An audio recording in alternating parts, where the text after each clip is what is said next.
We know there are times where you want to be in the mood and ready for your special someone. Erectile dysfunction medication has been around for years and has helped so many men regain their confidence in the bedroom. But what about when you don't want your chub to pop? Like during indoor class lectures, hanging out with your grandma, hanging out at your grandma's funeral, or seeing Andrew Garfield in a movie and having to convince your girlfriend you definitely aren't attracted to him. If this is the case for you, then it's time to talk to your doctor about trying No Boner Riva, the newest anti-erection medication for the embarrassed and aroused man on the go. Tired of having to explain to that girl in English class that it's not because of her? Sick of not being able to wear sweatpants while watching Keeping Up with the Kardashians?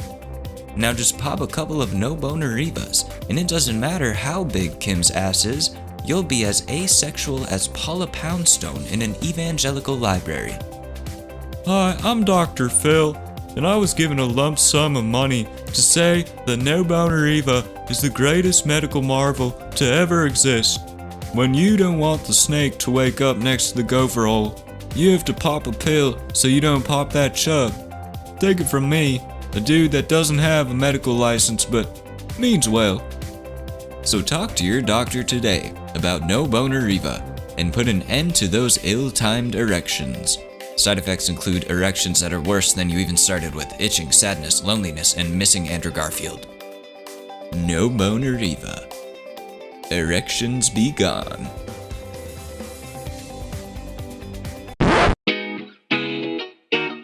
Ladies and gentlemen, the Short News Podcast with your host, Alex Mador.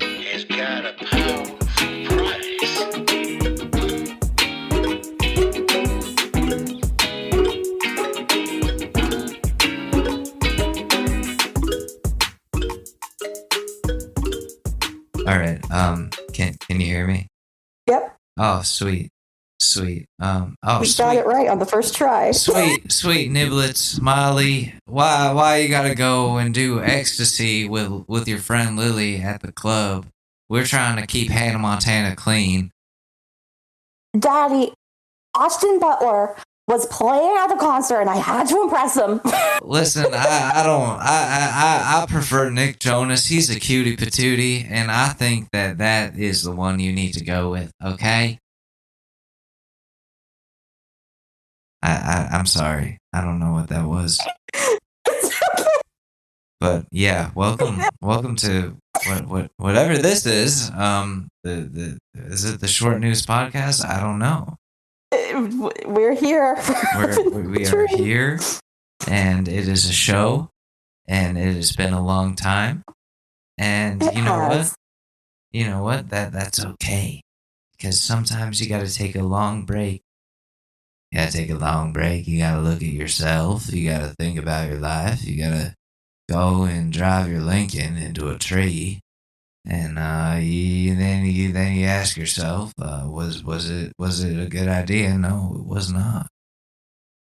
You just sometimes gotta try, just like everyone else. I put my grippy socks on 1 foot at a time. You gotta put your grippy socks on 1 foot at a time, and you gotta go backwards to go forwards, and yeah, as Matthew McConaughey, I'm here to tell you that it's all right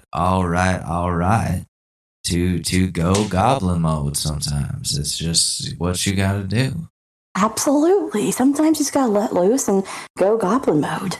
Listen, Willem Dafoe, I do believe he is a fantastic actor, and what he did for the goblin community is a great thing. He really, really provided great representation of us goblins. I do believe that is indeed the case. The goblin representation is I gotta stop. I gotta get out of that voice. I was getting into it. I was gonna be like, don't mix us up with no trolls, though. No. Oh, yeah, we don't got riddles. We get violent. We ain't charging you no tolls. What you think this is George Soros' house or something? I don't think so. Well, Alex, you're Alex. Yeah, shout out to the Alex Jones fans out there who will come to that Oh gosh. Yeah, he said it. He said the George Soros thing. Yeah, because he runs the media totally. The one man is he's like Ozymandias and Watchmen.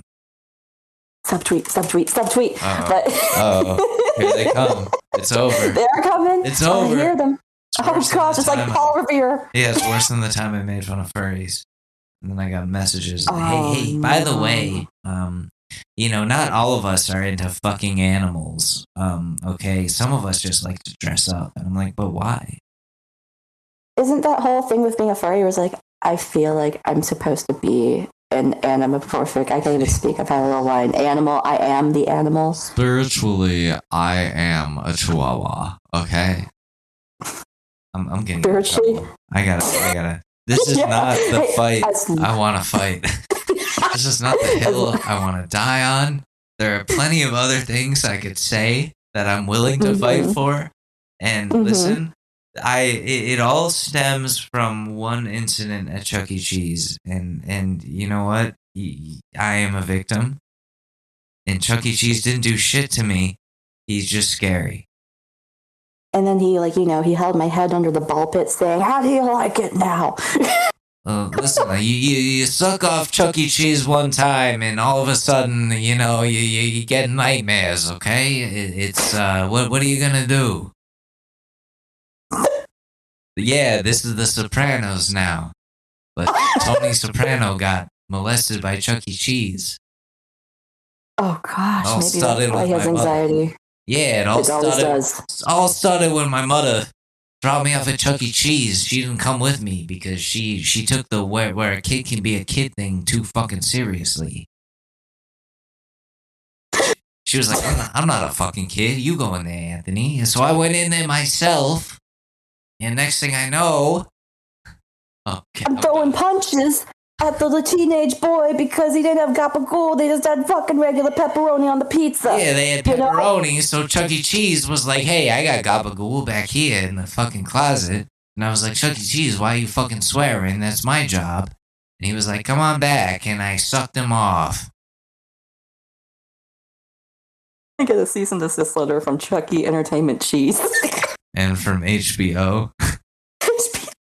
I get 2 letters. 3 letters. Andrew Cuomo's gonna be like, this is Italiophobia, and I will not stand for this. My father built a bridge that you drive over. Actually, you owe a toll from a couple weeks ago, so I'm gonna throw that in there too. And I'm gonna grab some ass. Hey, grab that ass. Wait, so do y'all have to actually pay like change and cash money to the tolls? Now it's toll by mail. They don't. Fuck? They don't fuck with change anymore.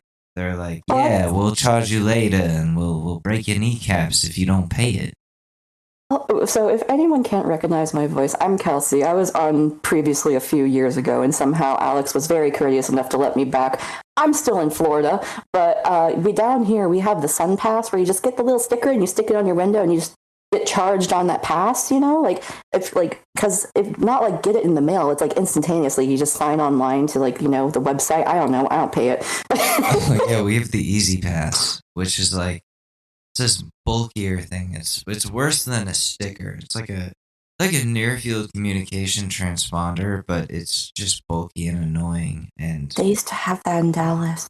Yeah, I don't fuck with it, and they don't fuck with me. Fuck your tolls and your taxes. I'm just gonna keep driving. Yeah, I'll drive through wherever the fuck I want. I'm Italian. I can do that. I haven't got my 23andMe back. I found out I'm Italian. Really? But 2%.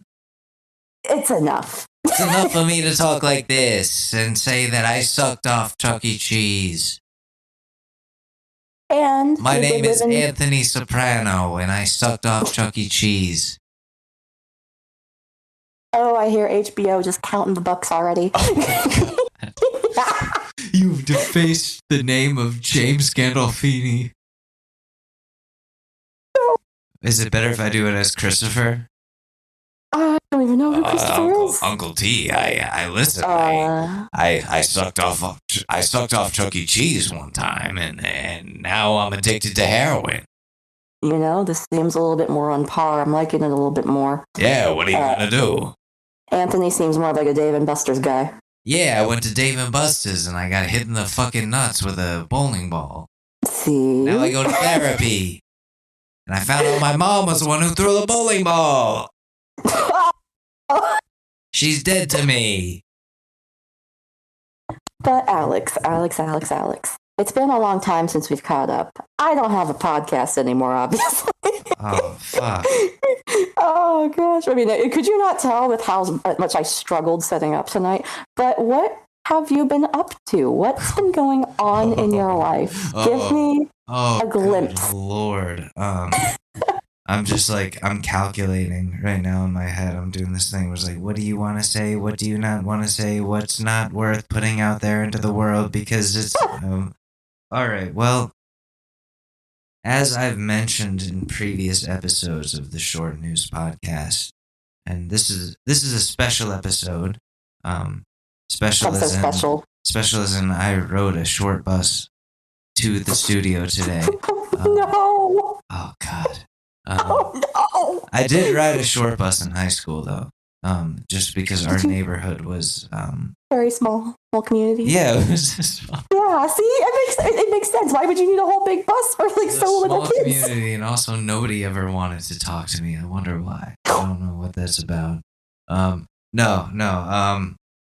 Oh God, what's been going on? I'm Joe Bidening out here. As I mentioned before, you know, I was in New Jersey, and then there was a breakup. And, you know, a woman that I used to speak very highly of on this show, I no longer speak of at all, period. Yeah, she's dead to me. Yeah. And so is New Jersey. Not really, but I do like New Jersey. I just don't want to go back because it brings up too many feelings. But, yeah, no, dating has been interesting. Since then, I've been out of the game for 7 years, so I don't understand things anymore. Wait, quick question. So, like, when you started dating your ex, were you in the generation where, like, apps were still taking off, or were you, like, in the middle of apps being, like, the thing as, like, oh, this is how I find a relationship now? Like, is this kind of like a new world that you're stepping in? So Tinder was still, like, free. Like, they didn't charge anything for anything. Likes were unlimited. And I think I'd hooked up with like one person through Tinder at that point, and that was it. And I was like, this app sucks. Like, this is a fail. And my now ex and I, we went to the same college together, and we were friends. And one day it just kind of happened. And I had a crush on her for a long time, and was just like, oh, I'll wait for her to notice me. And she did. But, you know, now we're here. And it was like, okay, like, what were the last 7 years for? This was a waste of time. I could have been out doing shit.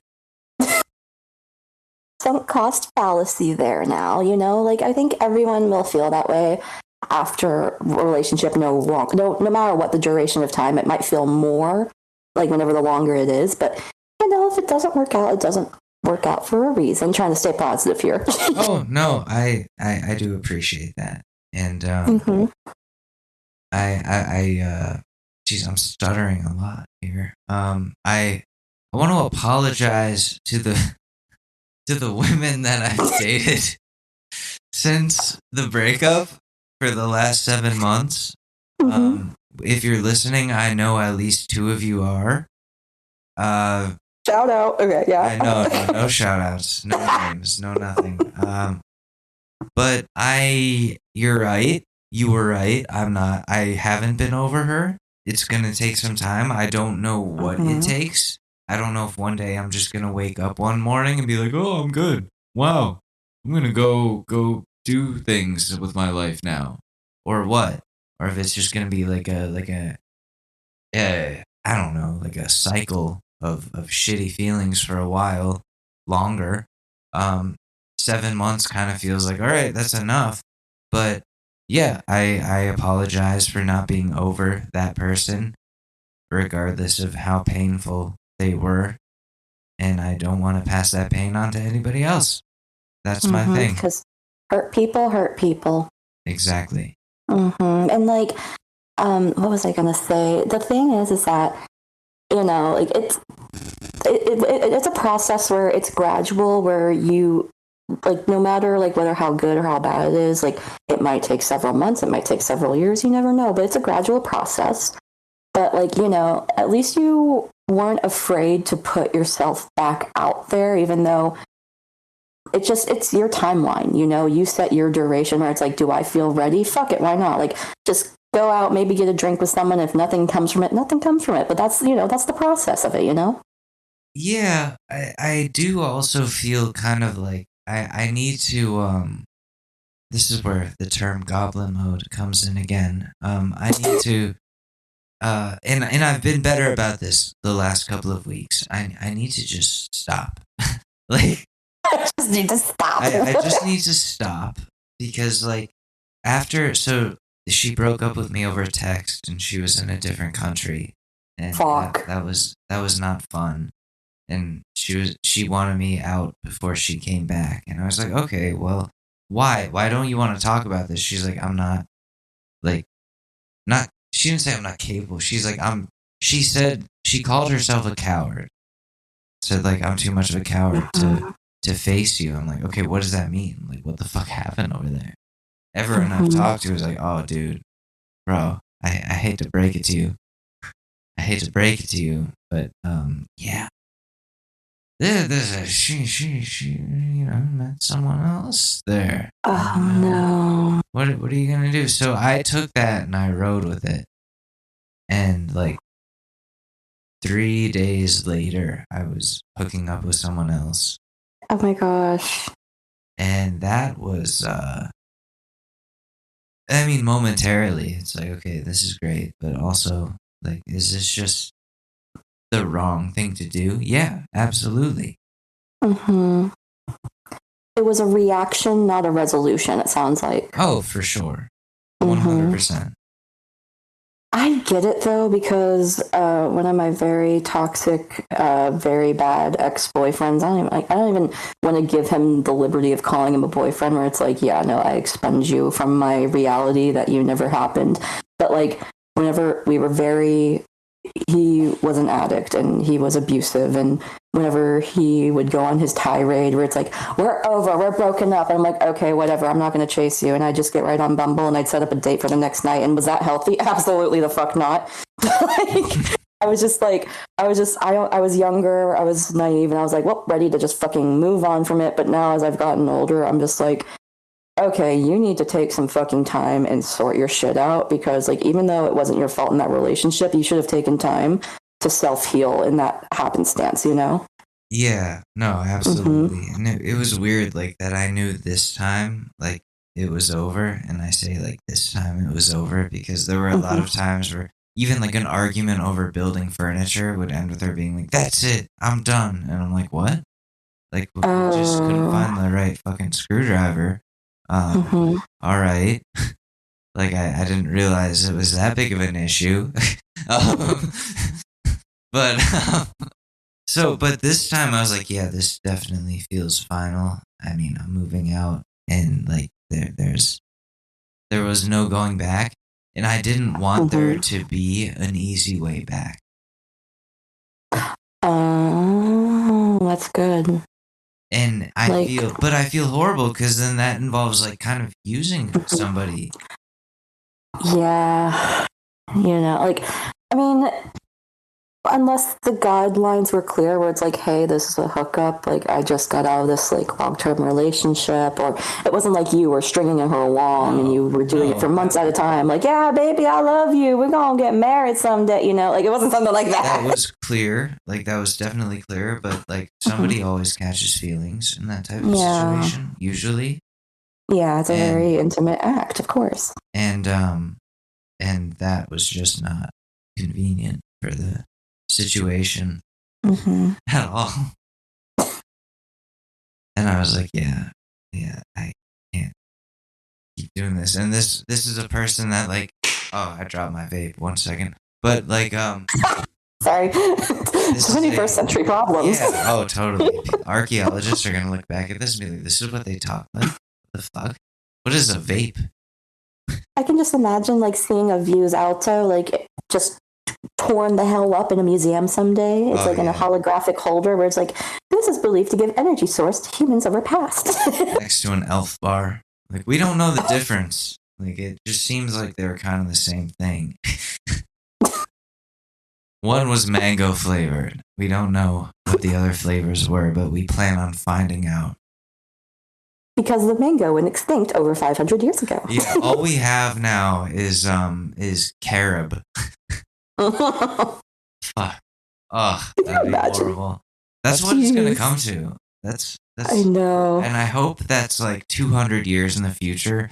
And I hope I complete whatever life shit I need to complete in my lifetime, where whatever is next isn't like, you have to continue your journey and fulfill your shit. I reincarnate you as a human again. And I'm like, no, please. What, you don't want to wake up in Dark Souls? No, I don't want to wake up like again after this. I want to go on to what's next. I want to see what's happening wherever, you know?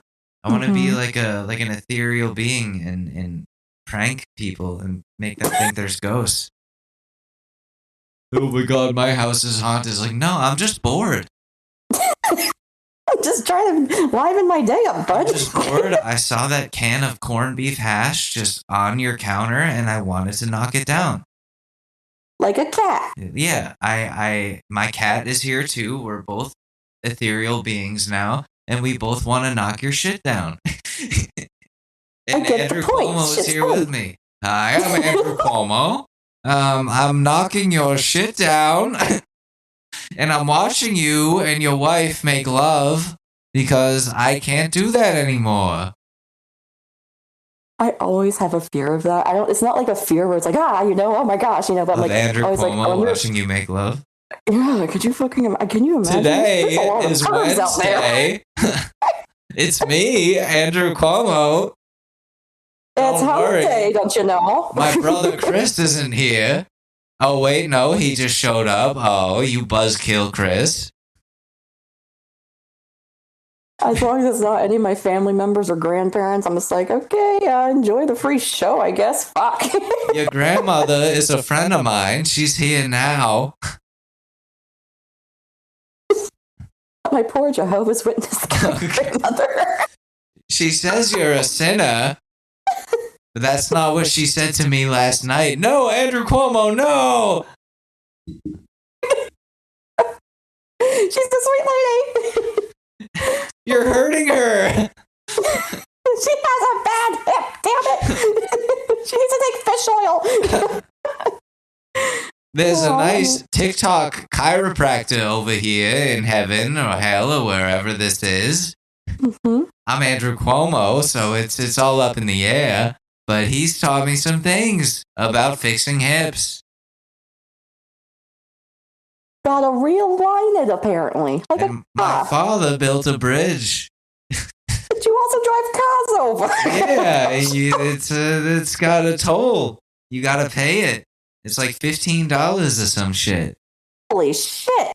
Yeah, it's expensive. It's a pain in the ass. It's ridiculous for a fucking bridge. I had to go there to get the title to my old car. Oh, yeah, that's the other life update. I crashed my car. My little Nissan shitbox hit a tree. Those Northeastern winters, man. Those sound rough. Yeah, it was a blizzard. And work was like, yeah, we're not going to reduce the hours because, like, we need to make money. Or we want to make money. And wow. They made no money that day. And well, no shit. And a lot of people crashed that worked. Was it a whiteout? I don't know if it was a whiteout, but there was like a government warning. Yeah. What the fuck? That's fucked up, man. Like, there was only one time I was driving to Canada. It was in fucking May, and I was in like what, South or North Dakota? I was probably in North Dakota at this point.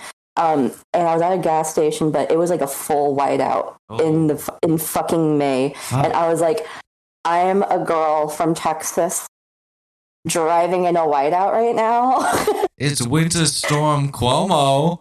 I'm here. With your great grandmother. I'm a winter storm now. Call me Andrew Frost. Okay, but like I was like, why am I doing this? I could just stay somewhere. But I drove through it, and I was like, that was the stupidest fucking shit I ever did. But yeah, so your little Nissan, you got, like, you walked away. Did you get hurt? Like I mean, obviously, it sounds like the car's done for. Oh yeah, that car is fucked. Yeah, I walked out of that, but I was like, this is not what I need. I had a date the next day lined up. Oh. I was all excited about it. I was like, all I have to do is make it home through this blizzard, and I'll be okay. Going real slow, but no, it wasn't enough. The snow was like, yeah, Winter Storm Cuomo was like, you're gonna get fucked, and you're not gonna like it. And that's the Cuomo way. You shouldn't have dumped that joint on me. You litter? Yeah, littering is bad. You call yourself a Democrat? How many allegations you got? I got a lot, like a 21 Savage song. I gotta stop. I'm going to. Can I tell? You're going Goblin mode. It's okay. I gotta tell you a stupid little secret. So I've never been a huge litterer. Maybe sometimes, or like I would spit my gum out through the window if I had like food or trash on me. Like not like trash, but like a little like a paper wrapper from a straw, or like if I, like I was like, oh, it's an apple core. I used to throw it out the window in my car because I like it's biodegradable, right? Did you ever watch that movie Mother? With like, oh, what's her name? Like, it's called Mother. I've heard of it, but I haven't. Like, I'm terrible with movies. There's so many I haven't seen. Dude, okay, so the director, I'm googling it right now. Came out 2017. The director, Darren Aronofsky, and the lead woman. I always forget her name. My goodness, what is it? And of course, it's a blurry picture. Jennifer Lawrence. Yeah, Jennifer Lawrence. Yeah. So, I went to that movie because I was like, oh, it looks like a good horror movie. It's one of my favorite movies because like it's just. Whenever I first saw it, I left the theater like, what the fuck did I just watch? Like, I was kind of like, what? And like, I was so confused because there was no premise beforehand. I went in blind, and it's all about like the creation of Earth and God and Adam and Eve. And like, Jennifer Lawrence is the physical embodiment of Earth, but she's in a relationship with God, is it Joaquin Phoenix that plays the guy? I don't know. Don't quote me. This is hearsay. But so in the end, when everything goes to absolute shit and people are beating up Jennifer Lawrence and they're littering on her, they're ashing cigarettes on her, they're spitting on her, spitting gum. I'm like, I do that to Earth every day if I spit my gum out onto Oh, God. I was sober and I saw this movie too. And I was like, I want to treat Earth better, so now I don't litter. I don't spit my gum out. I don't spit on the ground. Like, I'm like, I don't want to spit on Jennifer Lawrence, which is apparently Earth. You were like, damn, Jennifer Lawrence really made me think. Jennifer Lawrence. Gosh. But he walked away from the car crash. See? Oh, yeah. I was going to bring this up earlier. I listened to our old recording. Our ADHD was off the walls, and I'm not surprised that if we go down that route again. I was also like very like drunk, and also my ex was in the room, and she was just mad at me because like I don't know why. I don't know why. I still don't know why. Like I see her all day, and like I don't know if I was because I was drinking and she didn't see it as productive, and I'm like, listen, I just like fucking relax, okay? Like it's the summer, It's White Boy Summer. You're doing this on White Boy Summer? The only defense I will give her is that, I mean, you were talking to a random woman that you met off a website from the internet. The only defense. Podcasting. Yeah, exactly. So it's like, it's not like the conversation was like risque or like, it's just like, we're just talking. It's not like, it's nothing different from like playing Xbox, right? Yeah. Oh, yeah. No, exactly. Maybe she just wanted something to be angry at. Like, I don't know. I only hear one side. I don't know the girl, but am I so far impressed by her? No, but at the same time, it's like, I'm over here like, I'm just the outside voice coming in. I was like, I don't know. I think I'm one of those people that tries to see all sides, but I'm like, yeah, no, that's not my kitchen, not my problem. Yeah, TikTok was fun for a little while because like I made a spectacle out of that with one video. And then a lot of the comments were like, well, like what was like there's two sides to every story. And somehow I turned those people. Oh shit. With the following videos, and they were like, oh, well, dude, why didn't you see the signs at least? Like, what the fuck? Like, you should have left a long time ago. I was like, oh.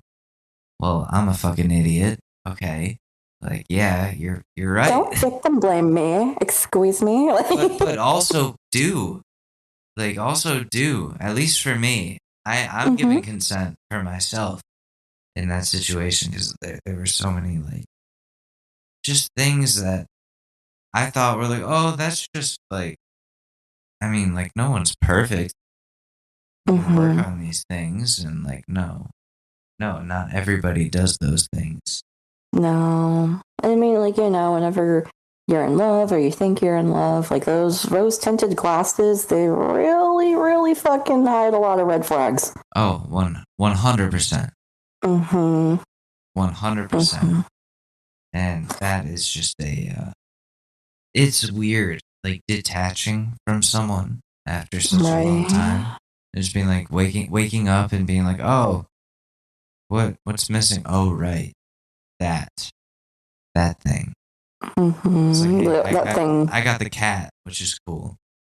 And the cat chose me, which has been established for even when we were together. She would get jealous because the cat would just like sit on my stomach while we're like laying in bed and then look at her and be like, yeah, this is my human.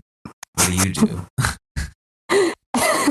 I'm scared for the day. So my cat Hoochie, the infamous Hoochie. So I'm in a relationship again. Obviously, the hopeless romantic gets in another relationship. But like, I've been with this guy for a very hot minute now, and I like him. I'm keeping him. And, I'm gonna keep him around. But he would get jealous where he's like, I mean, he was over here like, I'm gonna gain that cat's love and attention, right? Like by being nice to her, petting her. He's a cat guy, thank goodness. Oh my gosh. But like, what was it? Like, he would get jealous. He's like, why doesn't she sit on me? Because like she'll lay on my chest or she'll sit on me, and I'm like, well, like she's my cat. And then the first time she ever did that, we were in bed, we were laying together. Then she gets on his chest and lays down, and he was like, oh my gosh, it's happening, it's happening. Like, do you want me to take a picture? It'll last longer. He's like, maybe. I'm over here. Oh, what was it the other day? We were talking because, Florida. He was like, yeah, this is like Australia of America. There's a lot of animals out here that are going to try and kill you. And I was like, why can I see you with my cat Hoochie in artillery vests and matching aviator sunglasses as you try to fight off the coyotes or alligators? And he's like, oh, like as if he was gonna like thinking about getting her fucking sunglasses. I'm like, no, don't get her sunglasses. Yeah, she's not gonna wear them. My cat has glasses. That is adorable. How am I just finding out about this now? Well, I mean, she doesn't wear them all the time. They're not prescription. They're just sent to us by a company that makes like pet apparel. I'm gonna have to find this company. But so the also, car crack. Cat is a member of the Oval Office. She's in the government with the other pets that are related to Joe Biden's fucking movement. Oh my gosh. Yeah. So that's fun. I'm probably on a list somewhere. Oh, aren't we all at this point? And I've said some mean things about that man the last 6 months, and I do not take them back. I want to make that very clear. And I voted for him, and I want to apologize again, as I have the last few episodes, even though they've been spread out. I want to apologize to the people that I told that this was the better alternative, in that, this is for democracy, because we're seeing our rights being trampled on in all kinds of poetic ways. Anyways, what are we talking about? Our lives. Right. Why did I take this political? Well, it's the short news podcast, There's a political driving factor, which I will wrap around to at some point near the end here. But, it's more or less based on the people's rights. I'm so eloquent. I plan things. I sound like a douche. I would not be surprised if anyone has clicked off from this. But if you're still listening, thank you. I really appreciate it. But you had a car crash. Have you gotten a new car since? Or, are you just kind of, chumming it? Or, what's going on with that? Oh, that's been it's been a fun experience, car buying, as a 26-year-old with bad credit. But, oh, no. Yeah, no, I figured it out, and I now am a proud owner of a Kia. Yay! Which, if you're coming here from TikTok, you've probably seen the fake commercial that probably should have gotten me banned. Oh gosh. The Kia Memorial Day Opioid Crisis Sales Event. And that was fun to make. That was a hell of an experience. And I hope that the dealership doesn't find out about it, but we will see. Didn't you tag him? I thought about it, and I was like, that's a bad idea. You would have gotten a don't return letter. Yeah, they might take the car from me. Be like, we just can't have you. We don't want to be affiliated, man. You made it weird. Why'd you make it the opioid crisis sales event, man? This isn't right. We didn't cause it, man. We just make cars. Yeah, we just make. Watch as they actually are. It's like, he's figuring it out. He's on our lead. We gotta take him out. When's the next time he's going to Dallas in a car with the top down? Have you ever been to Dallas? I have never been to Texas. Okay, so, that's my old stomping grounds, right? And actually where JFK was shot, so they actually have little X mark duct tape, exactly the two spots on the road where he's shot. And it's a main road still in downtown Dallas, and people will run out into the road all the time just to stand on the X parts where he was shot and get pictures. Oh, I thought that you were going to say they yell out, "Hit me! Hit me! Come on, George Bush! Where are you?" Yes. But aside from getting back into the dating pool and an accident, but hey, you got a new car. How's your life? How's everything going? This is the catch up with Kelsey. Yeah. Well, I think, like I mentioned, I still have the cat. The cat's doing well. Dating has been difficult. Just because I think I mentioned, I'm just realizing, I haven't been completely over my ex, but due to a couple weeks of a retreat, while working, but in my off time from work, involving a lot of mushrooms. Mamma mia, it's a me. That's a meatball. Yeah, it's a me. And just figuring things out for myself, and some time away has helped me to get over that and not fully, but detach from that person that I used to wake up next to every day. And I've been going out more, with coworkers, to bars. I've never gone out to bars, is what I've realized, except with my now ex. We used to go out there's a dive bar right by where we used to live in New York, so that was easy.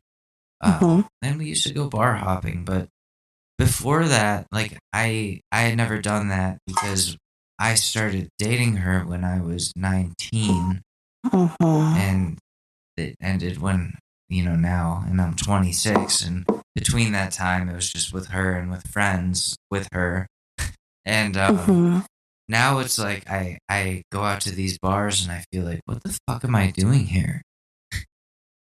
Like, you don't like being in the bar scene, or like, is it just not fun like it used to be? Well, it's never been what I assume it's like for other people, where it's normal. Because when I would go out, it like I was never going out with the intention of I'm gonna meet someone and like hook up with them and all that shit. Because I had someone. I was like, I'm just going out to have a good time and have some good food with this person that I'm with, and that was different. And now it's like, what am I like? I'm just going out because I don't really know what else to do. I don't want to stay inside all day. And like my coworkers are really cool, so I'll go out with them. But hey, yeah, no, it's weird because like I'll go out with them and they're very talkative and social with other people, and I'm just like, what? Like who? How? Who are you people? You're new to this group. I didn't come here with you. What the fuck? Like, who am I? I'm going into Joe Biden mode. Like, well, back in my day, you didn't have to go out to bars. You would just meet the love of your life in college and hope for the best. Isn't that not the truth? That, like, so not to like tangent too much on the conversation. Like, I had that hope where it's like, yeah, you're supposed to meet like a great love in college. That did not fucking happen for me. Oh, no. But like, I remember my last year of high school, because I have a birthday where it's like I was the youngest in my grade, right? And I remember I was 17, getting ready to graduate. I was in one of my last semesters in one of my classes with my gal pals, and they had the ideation of like, one was like, yeah, I can't wait to go to insert Southern school here. And I swear every Southern girl's like this. They still go to university. Not every, sorry. Don't mean to generalize a group of people. But at the same time, there's a lot of people in the South, at least that from my experience, that still have the ideation, I'm sorry, of like, yeah, I'm going to go to college and just find my husband and then just never work. Because that's what this one girl said to me, where she was like, yeah, I'm going to go to school. I'm going to major in education, but I want to meet my husband there, be married by like right after graduating university, right? And then I want to just kind of like retire. I want to live in a house where it's at least on 1 acre of land. It has to be at least $1 million. And I want to start having kids immediately. And I'm like, bitch, with what fucking income? I'll tell you, it does happen. A friend of mine that I went to high school with, and I used to fucking get high with this fucking dude all the time, and I love him to death. I miss him. Probably never gonna see him again, because he went to school in Alabama, and he met his Roll Tide? Yeah. Roll Tide? Yep. Roll Tide! Okay, yeah. And he met his now wife, and they're there, and he makes missiles for the government now. Damn. Yeah. So, that shit happens. It definitely happens.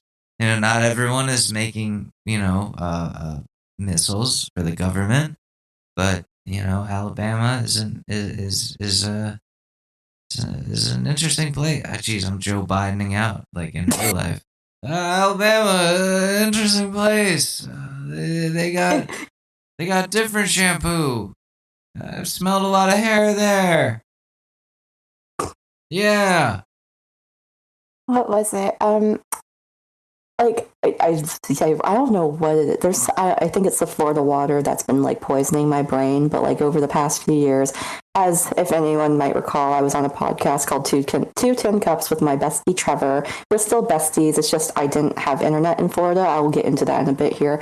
But like we just started saying Roll Tide. I don't even like Bama. I didn't even go anywhere near Alabama. But I'm over here like Roll Tide. But nothing's better. Then, like, I haven't been to a bar in Florida since last April of 2022 because the bar scene down here, dismal. It is depressing. Like, it's just it's a bunch of snowbirds that come down here, and it's just a bunch of old people, and they're just drunk off their rockers, and it's a lot of dive bars, and it's I don't know if it's pertaining to my direct area, for example. You know, like I could go to the downtown area across water body here, and you know, there's like a few good bars. Well, I'll get into that in a second, but like and I would go there because oh gosh, Alex, so much has happened. But like so much has happened. But I would go. I made a gal pal for a very short, brief period of time. She was a bit younger than me, but she was still in like the I just want to go out, go wild and out, and go crazy and get drunk all the time. And I'm over here like, that's not the lifestyle for me anymore. Our friendship didn't work out. But like the main bar we would go to, I'm like, wow, even though like this is a bar predominantly with a lot of young people, it was just depressing. Like, I don't know what it is. Maybe it's like, I was like, yeah, no, I just haven't been to a bar, you know, for the purpose of like, I'm going to go to a bar and get drunk. Like I've been to restaurants and they have bars, you know, because that's the thing. But I'm like, you know, like I go to the restaurant because I want the food because I'm a little piggy. Sorry. There's some good food down here. I will say, since moving from Tennessee down here, that was my biggest thing that I've been so happy about, where it's like, I finally get fresh fish. Like Tennessee is nowhere to go if you ever want to get fish. It's all terrible. But I was like, yep, I'm going to live on the diet of just fish. But not to change the conversation, but hi, I want to really get into some topics here, Alex. And plus, I'm going to have you react to some pictures real time about my life and the happenings that's happened since. So the last time we spoke, I was dating a guy at the time, and I drove up to Nashville because I just moved down to Florida, and we lived out in the boonies. Like, there's no internet. Like, it was horrendous. We had satellite internet, which is like literally throwing money into a pit of fire and not getting anything in return. It was bad, and it's really expensive too. And they were like, satellite internet's the best internet. It's like it didn't even work. So like, do that. No. It was really bad, and that was like one of the contributing factors as to why my podcast stopped. And plus, like, life happens. Trevor and I are cool, but like he had to focus on his life too. And at the same time, I wanted to podcast again, but I was not committing, where he was like, you need to post to the Instagram, you need to post. And I was like, yeah, I'll do it. But I procrastinated, and that's on me, and that's my fault, you know? And like, you know, like again, Trevor and I are still besties, and I annoy him every day, but what was it? So I drove back whenever we recorded our recording. I drove back up to the house of this guy that I just started dating before I freaking left, and then saw him. And during that trip that we were up there, we recorded our podcast because he had internet. And then one day he was like, yeah, I don't think I'm ready for a relationship. So Kelsey tip number 1, don't date a guy that's going through a divorce. Oh, they are not ready for emotional commitment. Like, you know, like I think the past in the past, because we add each other on Facebook recently and we just haven't messaged, but I guess we're just cool. Like, okay, I acknowledge you, but I don't have any bad blood against you. If he ever does listen to this, hey man, I hope you're doing well. I hope you're doing well. You were cool. I hope you live a good life. If you ever talk to me again, you don't need to. But at the same time, I'm glad we're on a civil level. But so, what was it? I've been living in Florida. I yell at alligators now. I mean, that's understandable. They are very scary. When I saw my first gator in my waterway, I was like, oh, fuck no, I'm never stepping outside again. Well, I've gotten to know that gator. I've named him Elvis. He's about 12 feet now. We have 3 gators. We have 3 gators that do live in our waterway, and the big one, which is Elvis, that's Elvis, you know, and he's named after Elvis from Miami Vice. So I gotta get into this. And I know this is giving away a little bit too much of my personal life on the internet, but at the same time, like, this was my life. Like, this shit was crazy, you know? So, so I feel like I am an albatross in the sense that no matter where I go, destruction is to follow.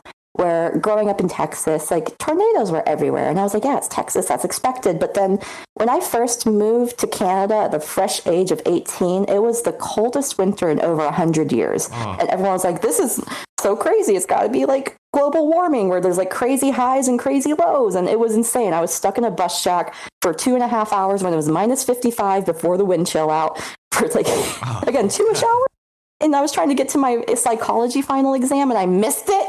Oh, no. Oh, and my school is so Canadian in the sense where they're like, yeah, if you miss an exam because of snow or bad snow days, that's on you. And I'm like, this was horrendous snow. Like, no one could get anywhere. Like, everything was the fact that people probably showed up is because they lived on campus, right? So then I moved to Tennessee, and then COVID happened, then the Nashville tornado happened, and then I was like, okay, that's a little weird, and then I moved to Florida, and, you know, a year goes by, worked a shitty job, then got my current job, and then, fucking survived a 2 mile short of a hurricane, Category 5 hurricane happened, which was Hurricane Ian. Oh, God. And so... that shit rocked our fucking world. It was terrifying. It was the most, oh my gosh, how do okay, I'm over here like talking about the hurricanes, my life now, but I was like, it was awful. So, when the news broke on Thursday saying, hey, you know, there looks like there's like a Category 1 hurricane that might hit the Gulf Coast side of Florida. And I don't know what it was. My intuition kicked in and I was like, I have a really, really bad feeling about this. Like, I was like, I don't know what it is. And like, I've only been at that point, I've been only living in Florida for like a year and a half. And I was like, I don't trust it. Like, I don't think something, I don't know. There's just something in me that's saying, you need to get the fuck out of here. And so, my parents, because again, I live with my parents because I moved down here to help take care of them. Right. And so they were like, oh yeah, don't worry about it. Like, we don't need to do anything. And I was like, no, we need to do fucking something. And so I'm going to gatekeep my secrets because these were the secrets that helped me survive. But I was the reason why we had camping supplies, fucking propane, water packs, Gatorade, liquid IVs, because after a hurricane, when there's no power and no AC, you're going to be sweating a lot and you need to resupply on your electrolytes.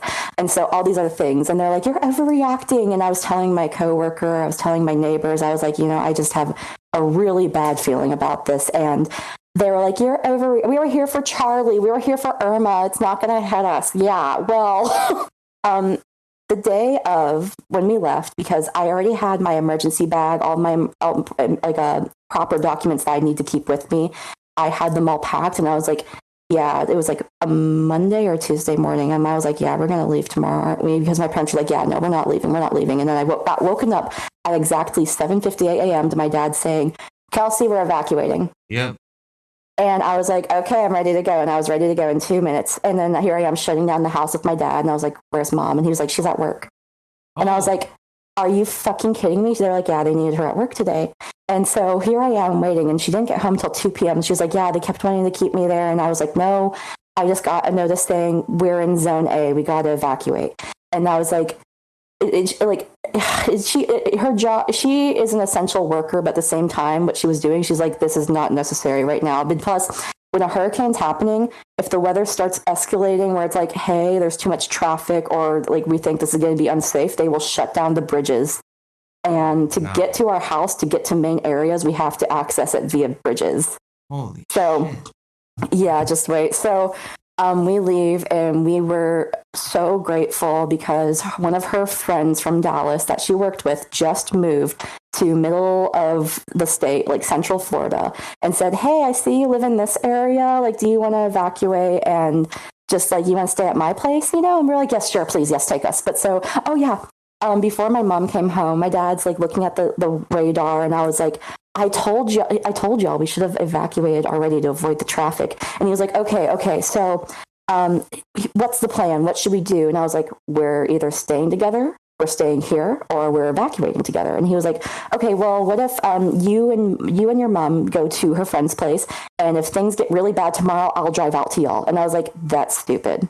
And he was like, okay, don't be so cynical. And I was like, well, what's your other plan? He's like, what if you and your mom take the animals and go to a shelter somewhere, and I'll stay here and I'll join y'all later. And I was like, that's even more stupid. And he was like, well, what the fuck do you think we should do? I'm like, again, stay together here or leave together. No separation. We cannot separate. That's more dangerous. And he was like, well, we can't focus on the past. I'm like, dude, we need to fucking leave. But we left. We all left together, thankfully. And yeah, so I'll send you this first picture. I just want the audience to have like an auditory reaction from Alex where, so this was the day before the actual hurricane hit. I'm going to send that to you. And this was a picture provided by my neighbors. It's actually a video. And this was the day before, right? And it's like, what was it? The rental unit. Like, if you could, Alex will be able to see my house, but our fence is already gone. The rental unit across from us lost its lanai, and the power surge. I don't know if it was kicking in at this point, but it was almost up to the very end of the seawall. Holy! And trees are torn down and everything. The wind is insane. That's the day before.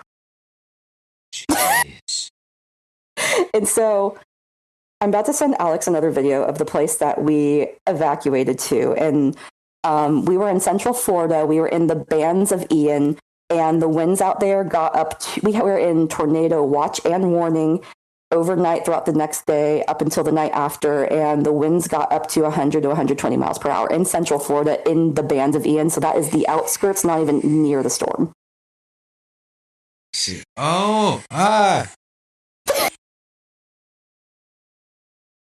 Now, jeez, and that's just the outskirts. That's the outskirts. Getting rammed there. Mm-hmm. And they just got this property, and they had these beautiful, like easily a century-old trees that were torn down. Like, we even lost power and everything because it took out the power lines, right? But so, this is going to be a little TMI for Alex because, again, he's a guy I met on the internet. But so, don't say the names of the areas, Alex. Just wanted to preface this. But so, I'm going to send you this picture.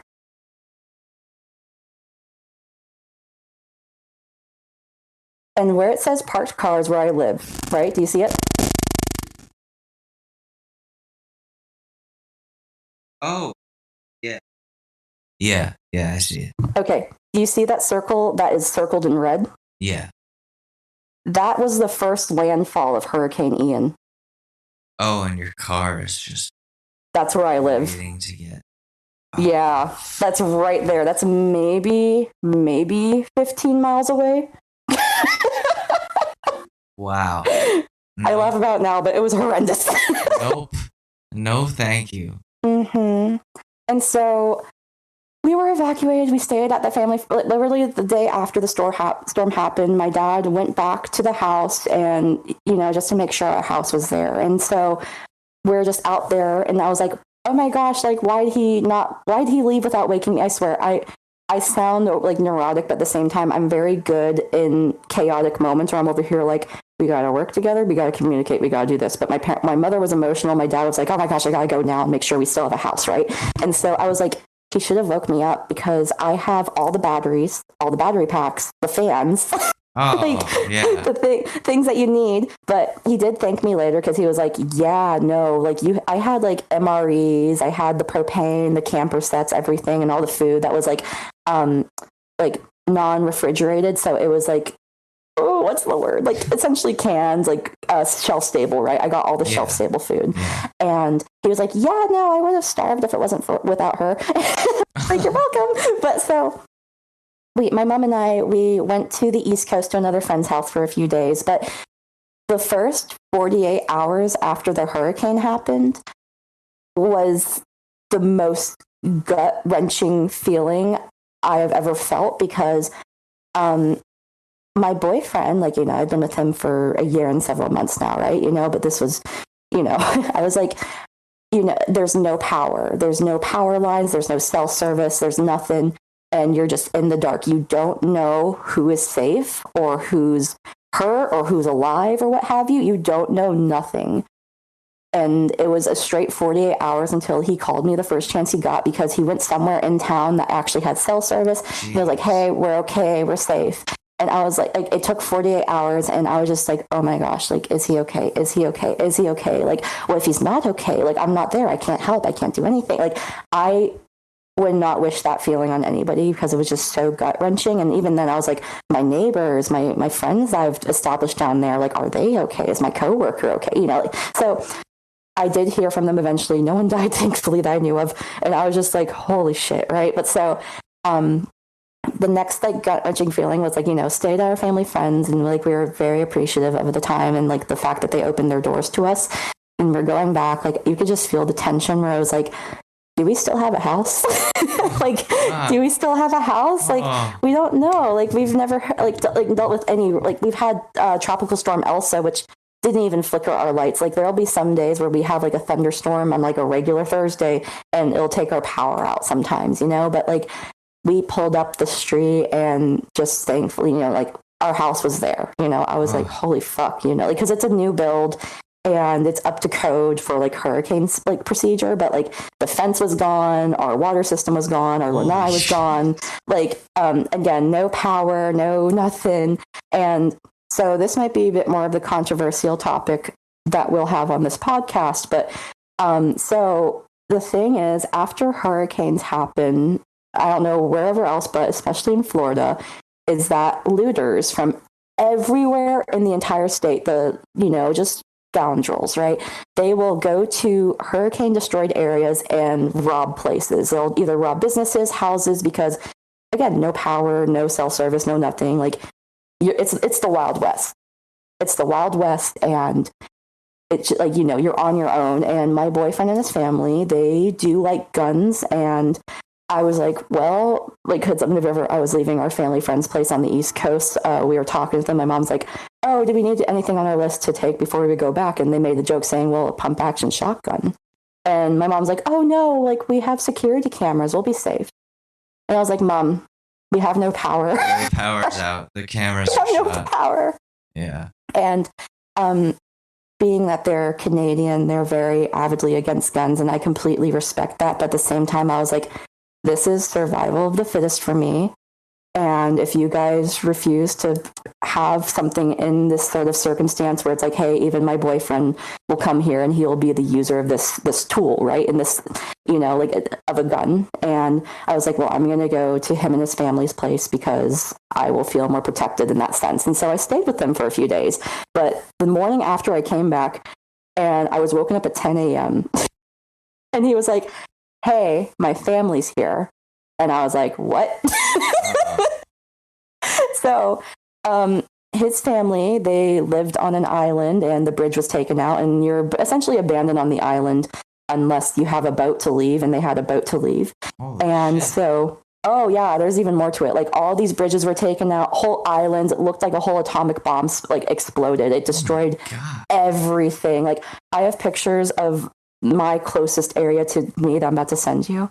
But so they got there, and so I met his grandma, aunt, uncle, their neighbor, the two poodles, and got close with the family like the day after. And I'm like, I look like shit. I haven't had a shower in a day. But, you know, I was like, nice to meet the family, I guess. But so, you know, it was really rough. Like, we didn't have power for 14 days, and we didn't have water for 21. And it's just, and it was, even though it was still like September, late at the very tail end of September, beginning of October, like, it was still really warm out. Like, it's hot. Jesus. Yeah. No, of course. Yeah. Like, and yeah. It's a lot.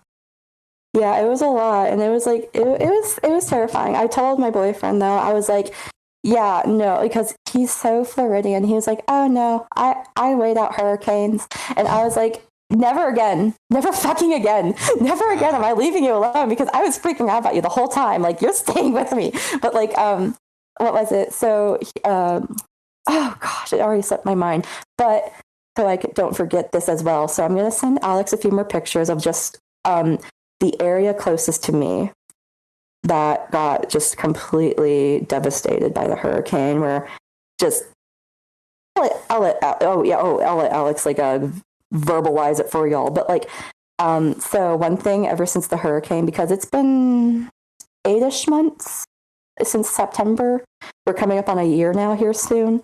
You'll just still find boats in places where boats aren't supposed to be. Oh, shit. Yeah, like you'll just see one in a tree or just on land, like a massive like tourist cruiser, and it's just somewhere inland, and it's like that shouldn't be there, but you're used to it. Like, and there were whole buildings that were like lifted up from the ground, and it's like there was this one particular pub on this one beach that it was on this next to the road of the main road, but it was all the way over in the trailer park area, like a mile away. Like it got torn up from the ground and moved a mile. Like it was horrendous. Oh my God. But you know, I survived the hurricane.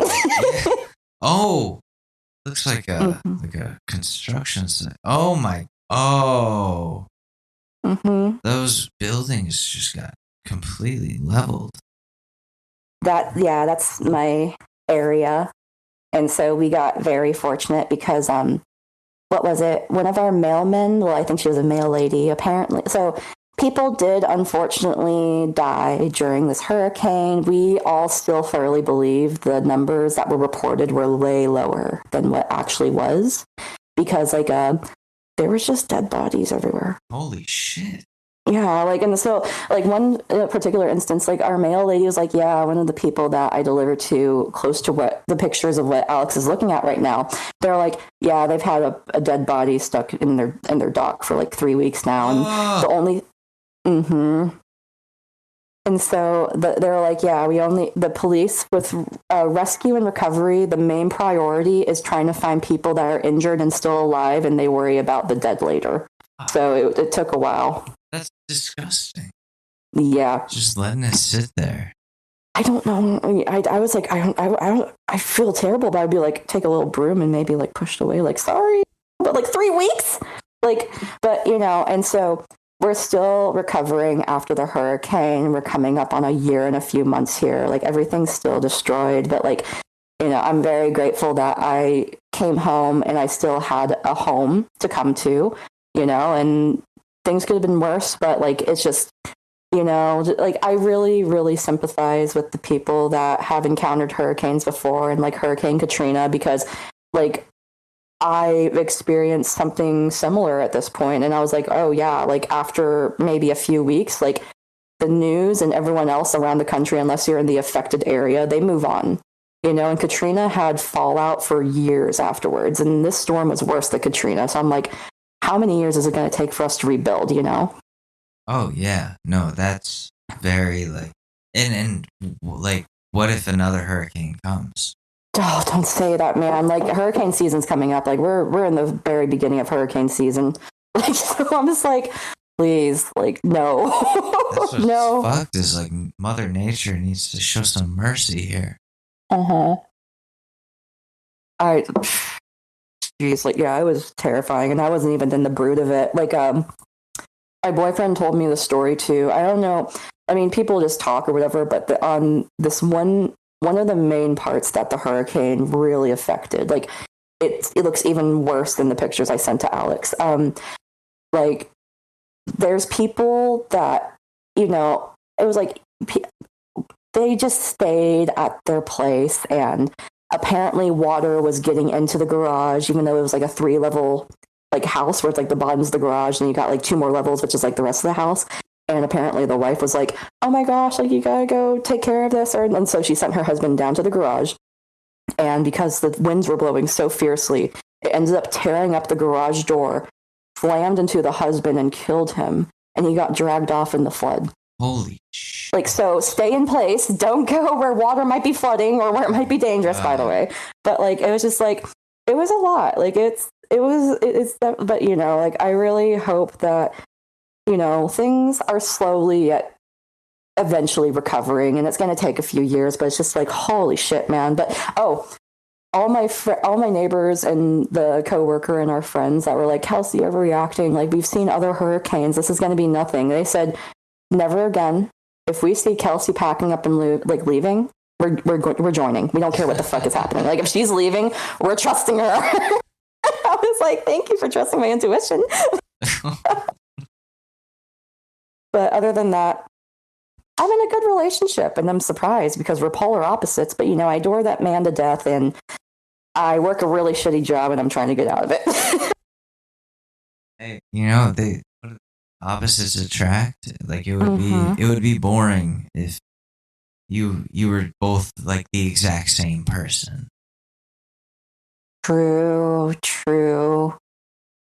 But, it's like, as long as I'm happy and as long, we're both saying 2 yeses, where it's like, yes, this relationship, and we're both happy. Like, I'm willing to see what happens from it. But next thing you know, watch as like it's a year from now and I finally end up on this podcast again and be like, guess what happened? Oh, no.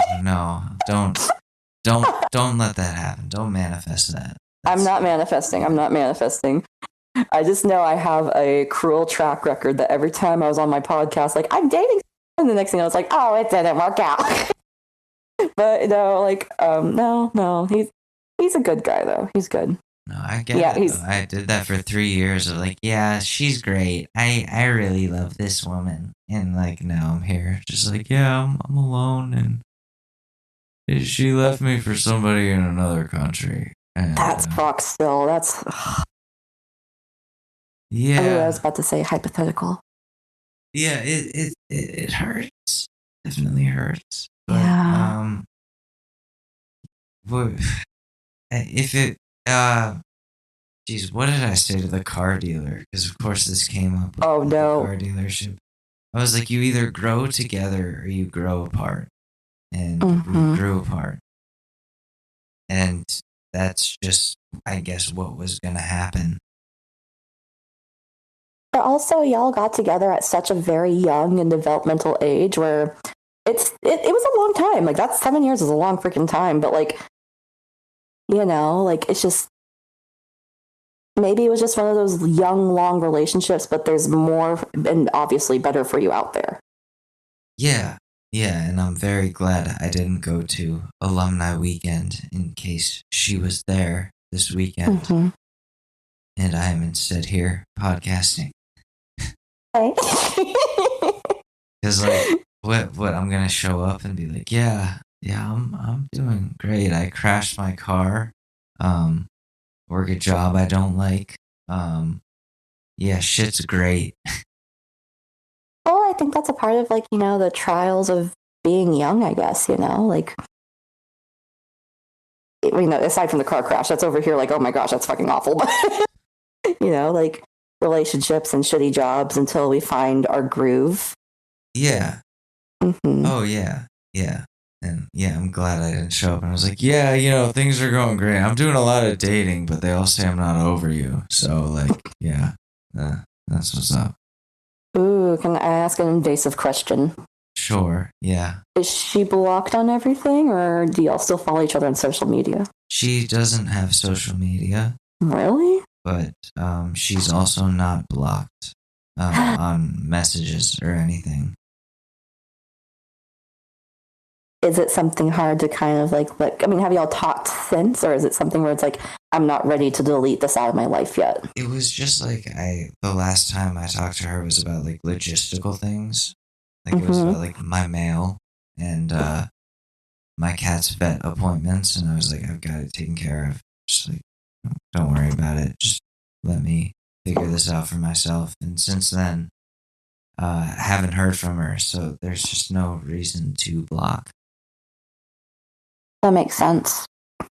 I think the best advice moving forward is just like, it might be, you're still in a very young period where you're getting over this long-term relationship, but like one of the best advice that was given to me where I was like, oh my gosh, like, hi therapy, like, why can't I get over this relationship? The best, like, not even just best revenge, but the best method is just to go out and try and live your best life, and like, sometimes it might pop up in your mind, but just like, like, move on from it and go and live your best life, Oh yeah, no, absolutely. And I'm trying to like, not just do that, but do that without thinking about it being because of the pain that she caused me, and just being because I want to just, enjoy things in my life and not have it be about revenge anymore, because that has just not done me a lot of good. And yeah. like, but now, like I am I'm just trying to stay out of goblin mode. Don't let the goblin consume you. I'm just trying to stay out of goblin mode because, I find myself in situations where, or in a situation where I develop feelings for someone that I really should not develop feelings for. Mm-hmm. And there's like the side of me that's like, oh yeah, I can handle this. I can just kind of not ever acknowledge that this is something happening inside of me. And then there's there's the goblin who's over there just like, you're gonna tell her how you feel. You're gonna ruin the entire dynamic of this fucking office. And I'm like, no, that's not. And he's like, you need to do this for you. And I'm like, no, because that's just destructive, and that's not okay. And I'm more mature than that, where like I can get past feelings like that. And he's like, no, you should go out to the bar and dress up in that Grim Reaper looking fucking outfit of yours. And I'm like, okay, fine, I'll do that. And it's like, no, like, it's like, stop, man. Well, at least you're telling the goblin, like, hey, no, I'm not listening to you. Nuh-uh. But am I, though? Because, like, okay, so TikTok has been weird lately, but I posted this video last night. 2 videos. One that was, like, somebody doing a Green Goblin impression, and I captioned it, like, me when I find out that I have a crush on my crush. Or something stupid like that. And it was just this dude being like, Godspeed, Spider-Man. And he like rolls away on his hoverboard thing. Remember when those were cool before they were exploding? One of those. Okay, well, I was going to say, the current hoverboards we had are not as cool as actual hoverboards where it's like the Green Goblin had. Just say it. No, this is one of those 2-wheel ones. That's hilarious. Okay, yeah. And then I made one that was a skit that was like that. And it was like me finding out that this girl was going to be at the bar and just transforming into goblin mode.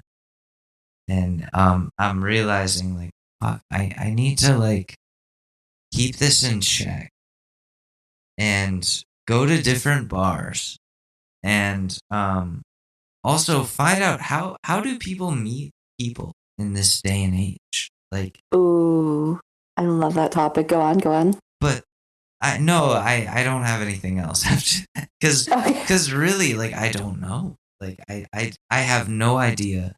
Like, when I went out to the bar on like Thursday night, I knew the people that I like my coworkers and the friend I went with, and that's it. And I was like, shit. Like, it kind of seems like everyone's got this figured out except me. Honestly, no one really has it figured out. The only people that have it, what you would consider figured out, are the ones that live in the small town and everybody knows everybody. And it's like, yeah, I still live in the hometown where my entire graduating class is here and everyone knows everyone. And we're all social in that aspect, because I witnessed that up in Canada, and I would go around to like very small rural areas and cities. And I'm like, oh, like a lot of the people that are coming here, especially to the university I went to, they all went to high school with each other. And so it's a very hard dynamic to dive into and figure it out. So like in university, I'd just be social and just try and see like, like just try and socialize. But as an adult because we live in a society where it's like, it's hard to make friends like after you get out of a school setting. Absolutely. And in an office setting, it's still a little iffy because like, you could really get along with someone, but you're just only work friends. You socialize at work, or even if you end up socializing outside of work, like something might happen in the office and you guys aren't really as close anymore, which is what I'm encountering with my job currently, where my coworker made a complaint about me and my boss did not provide proper information, and it was a very high school situation where I was like, okay, so X, Y, and Z happened because it's seen every 4 weeks. Not every week, but every 4 weeks. And that's why this situation escalated, even though, I can see I will take responsibility for things that I've done wrong. But I was like, well, yeah, the reason why that happened is because it's on a 4-week cycle, not a 1 week cycle, like it's not to get into the schematics of everything. But so I was like, and so now my coworker and I, even though we would text every day, send each other Instagram posts, we have a very cold relationship right now because I'm like, oh, like, A, you got pissed off at me, and B, it led to this whole growth of like this situation being bigger than it needs to be. And now I'm like, okay, well, I'm just gonna step back and just be, hey, like I'm not mad at you, but I'm gonna keep my caution because you could have put me on the chopping block, so but like I see we're going to the bar though, trying to make friends or meet people is usually the go-to, but stealing this from How I Met Your Mother, you don't meet your friends at the bar.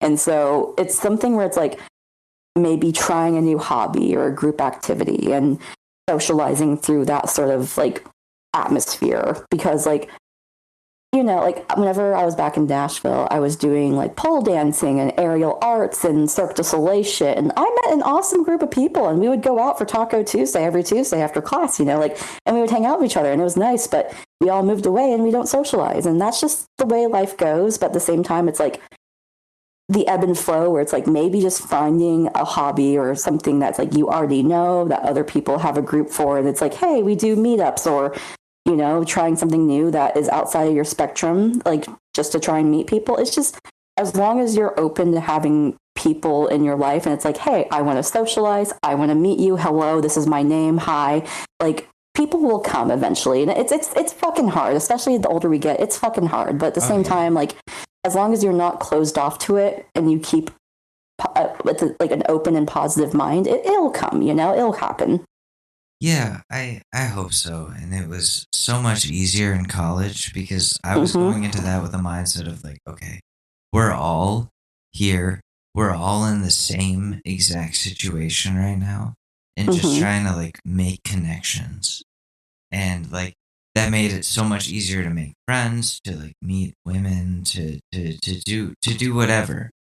And now it's like, yeah, like you go to the local bar and in Danbury, Connecticut, and everyone seems to know each other, and it's like, well, I've been away for so long, like I might know you guys if I was here 7 years ago, but now now it's like not, that's not the situation, and I'm just kind of like sitting here like, the Knicks game is on. I'll just watch this. Okay. Gosh, like I said earlier, it's like I haven't been to a bar in over a year now because it's like down here, it's just so dismal. But it's like, okay, Kelsey, what do you got to do? Like, what can we do to like kind of break out of that mold? And gosh.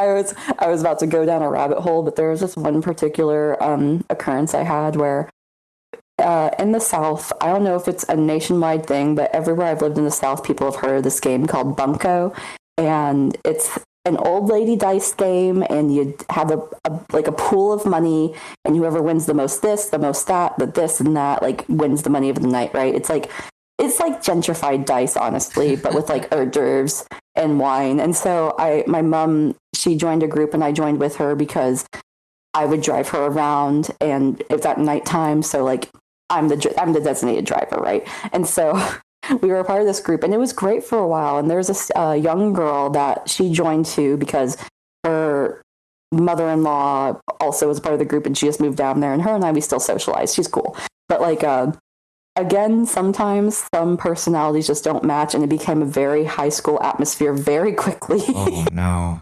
And this other girl and I, we're in our late 20s, early 30s, and all the other women are 50 plus, and they're the ones acting like they're in high school, and her and I are there like, is this really fucking happening right now? Holy shit. What?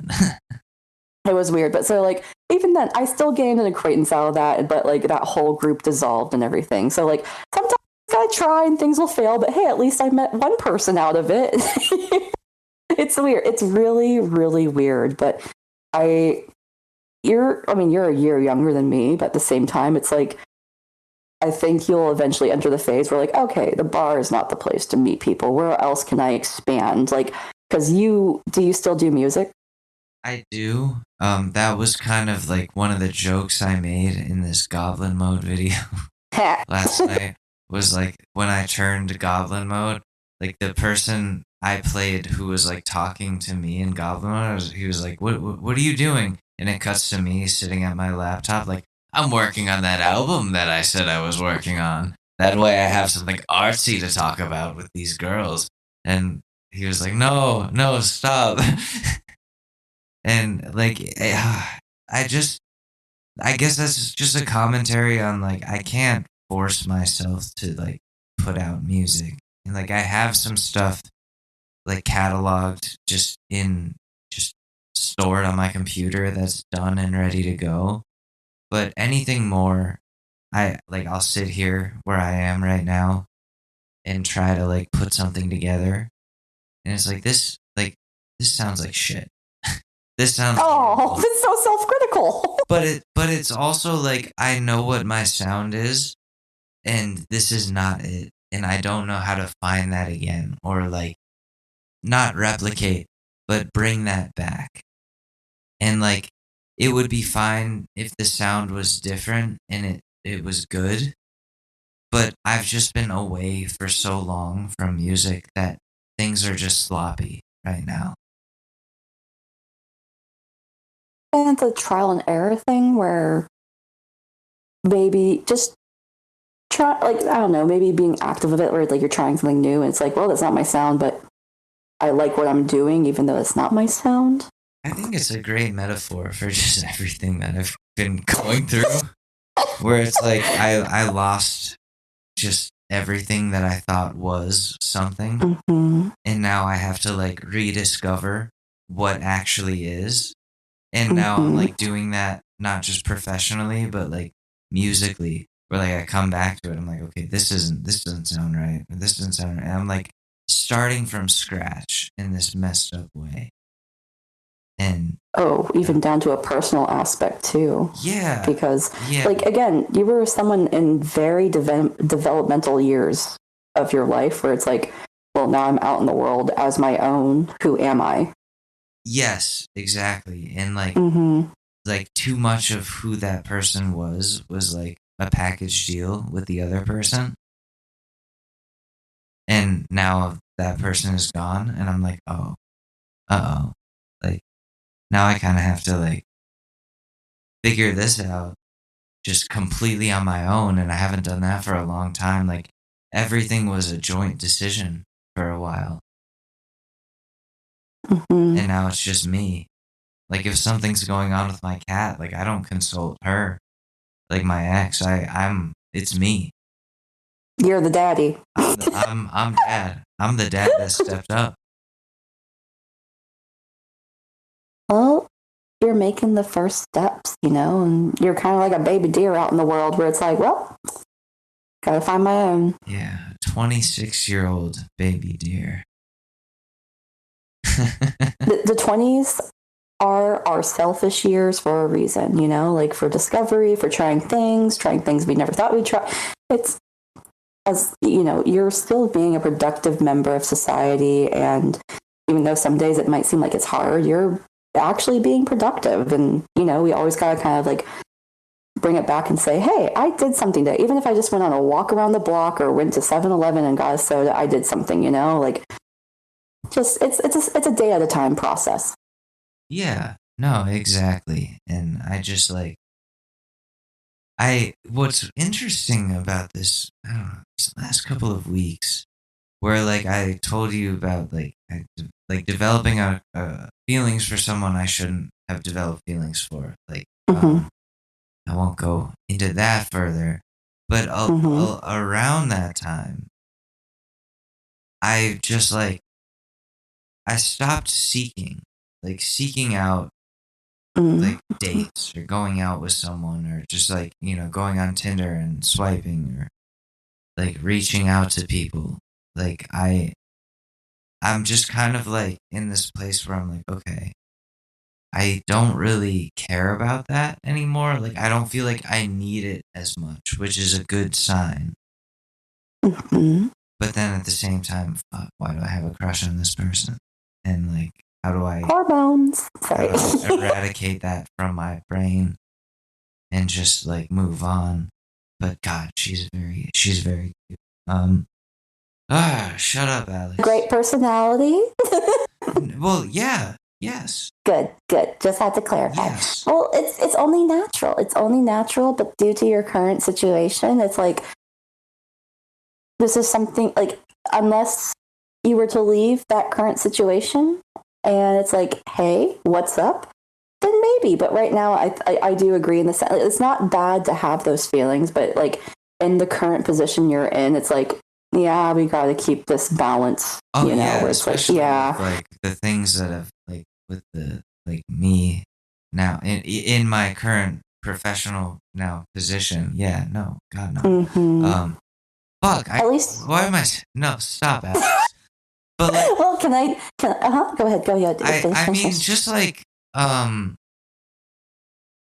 think, like I said, it's just something that I'm hoping is like a wave and just passes over. I'm like, oh, okay, like that was just, that happens, and it's done now, and I can, just move fucking forward.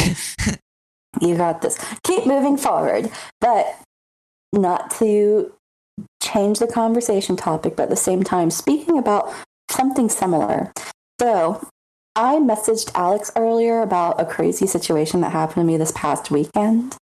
And, overall, I was like, let's talk it out and see if you like it. And if you want to publish this podcast, publish it. But true crime. Hell yeah. Let's do it.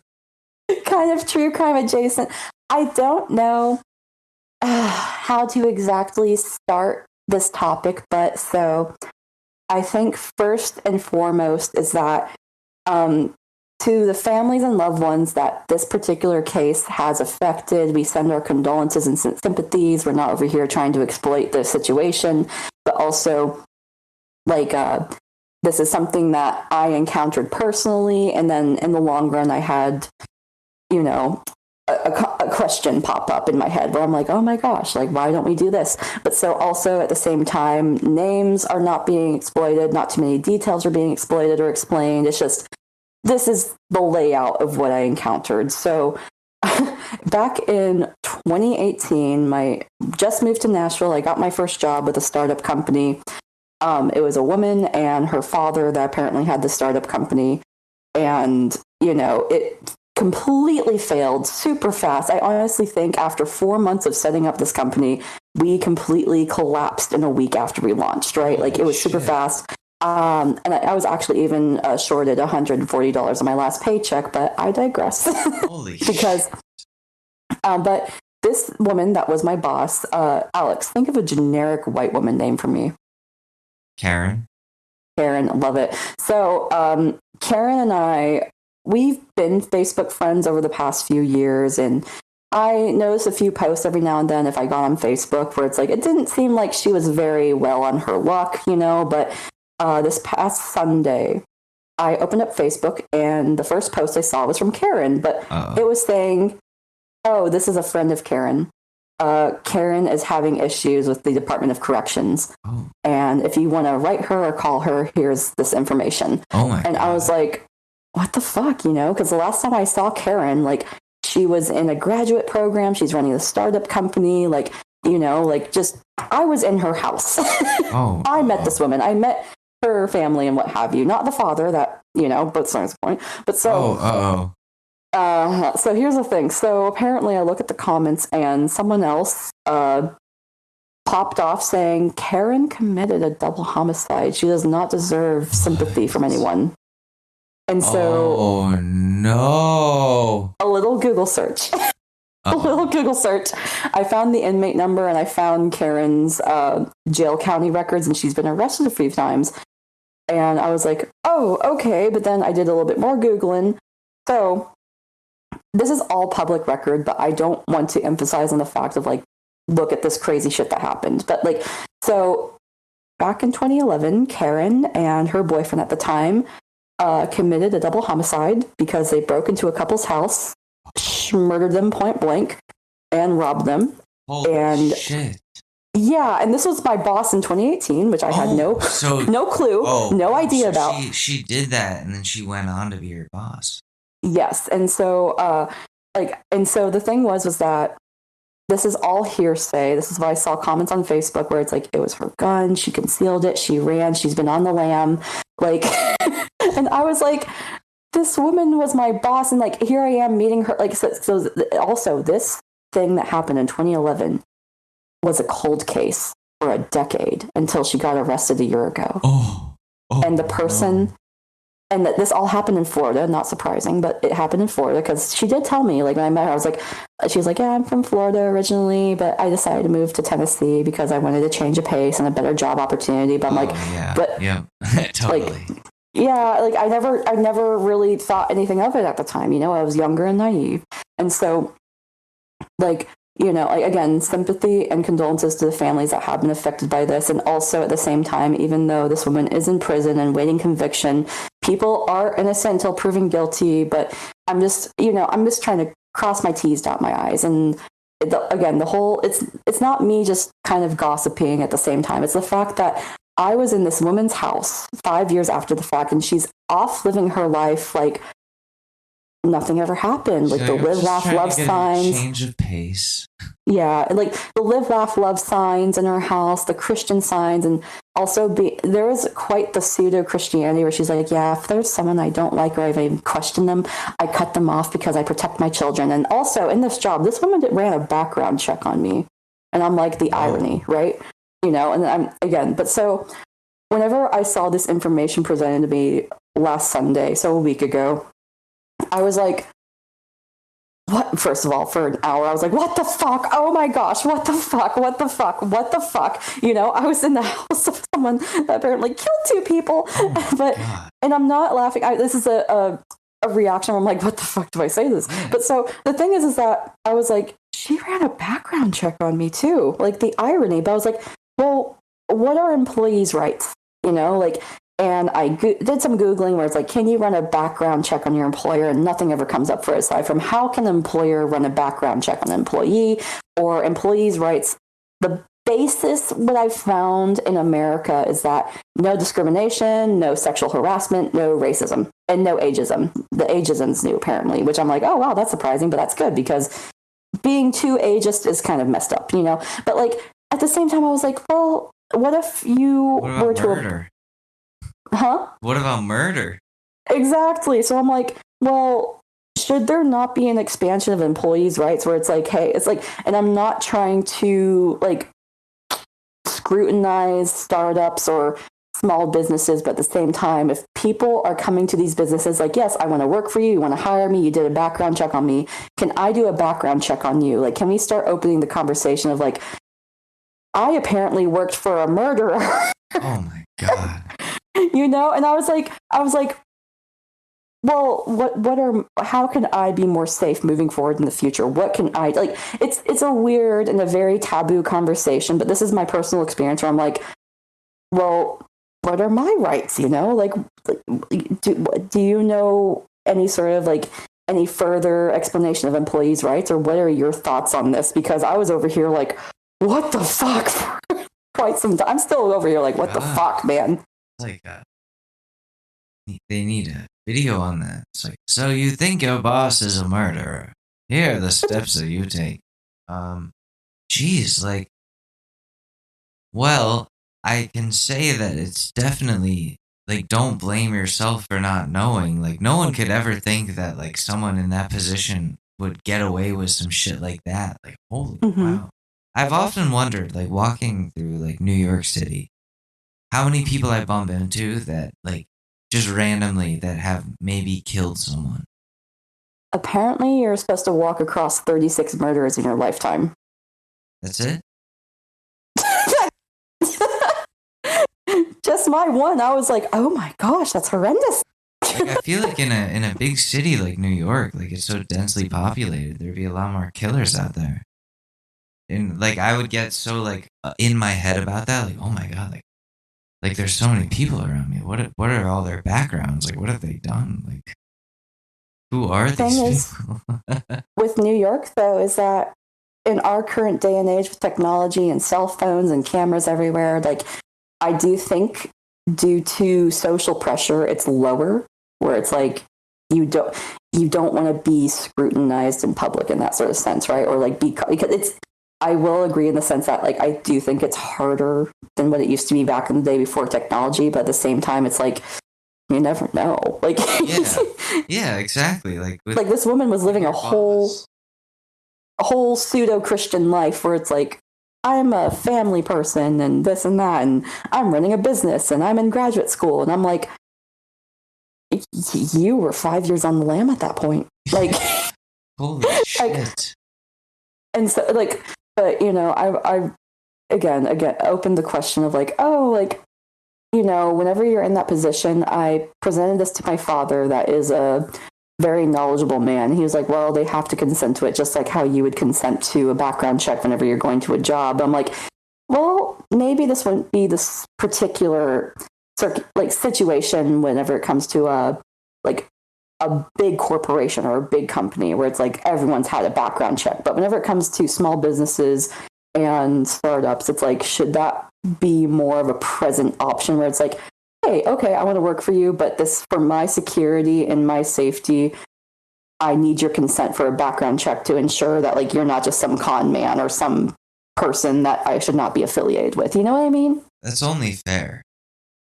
It should be like, but what is it? Is this too early of a conversation to have before it becomes implemented, or should it have been implemented a while back? That's the thing. I think that's a conversation that needs to be had. Like I don't think enough people are talking about that, unfortunately. But it's a good point, and it's one that should be brought up to like get the ball rolling on something like that. Because like it is very hypocritical for an employer to ask a background check of potential, hirees, but then also have skeletons in their closet that would make them unfit to be a higher up in the system. It's very hypocritical. Absolutely. But yeah, that was my whole like. No, oh my gosh! Like this weird. Like, holy it's shit. Terrifying. You're just on Facebook one day, just like, what's so and so? Oh my god, they're a murderer. Wow, I worked for them. Like, okay, whoa. Yeah.